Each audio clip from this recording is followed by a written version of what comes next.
வாழ்க்கையில் நீங்க ஜெயிக்கணும்னா இந்த மாதிரி ஆட்கள் கிட்ட இருந்து நீங்க ஒதுங்கியே இருக்கணும். அவங்க யாருன்னு கேக்குறீங்களா? உங்கள பத்தி இழிவா நினைக்கிறவங்ககிட்டயும், உங்கள பத்தி எப்ப பார்த்தாலும் குறை சொல்றவங்ககிட்டயும் நீங்க ஒதுங்கி இருந்து பாருங்க. வாழ்க்கையில கண்டிப்பா ஜெயிக்கலாம். நன்றி. யாரெல்லாம் மனைவிக்காக நேரம் ஒதுக்கி அவங்கள மனம் விட்டு பேச சொல்லி காது கொடுத்து கேக்குறீங்க? என்னங்க நீங்க? அவங்ககிட்ட பேச சொன்னாலே சண்டை தானே வருது அப்படின்னு சொல்லி அழுத்துக்கிற ஆண்களா நீங்க? அன்பு இருக்கிற இடத்துல சண்டை வரதாங்க செய்யும். அவங்கள கொஞ்சம் பேச விட்டு காது கொடுத்து கேளுங்க. அவங்க என்ன சொல்றாங்கன்னு கேளுங்க. அதில் உள்ள நியாயம் அநியாயங்களை பிரிச்சு பாருங்க. உங்ககிட்ட தவறு இருந்தா திருத்திக்கோங்க.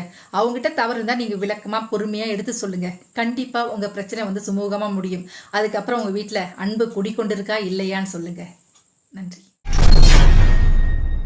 ஒரு கசப்பான உண்மை சொல்லவா? பிள்ளைகளோட வளர்ச்சிக்காக நம்மளுடைய ஆசைகள் இயக்கங்கள் எல்லாத்தையுமே தியாகம் பண்ணியிருப்போம். பிள்ளைகளோட வளர்ச்சிக்கு விதைகளா இருப்போம். ஆனா இதெல்லாம் அவங்க நினைச்சு பார்ப்பாங்கன்னு மட்டும் பகல் கனவு காணாதீங்க. அவங்களுக்கு அவங்க வாழ்க்கையை பத்தி மட்டும் தான் நினைவிருக்குமே தவிர நம்மளுடைய தியாகங்களை நினைச்சு பார்க்க கூட நேரம் இருக்காதுங்க.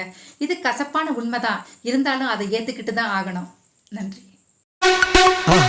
மறக்காம சர்ப்ரைஸ் பண்ணுங்க. தேங்க்யூ.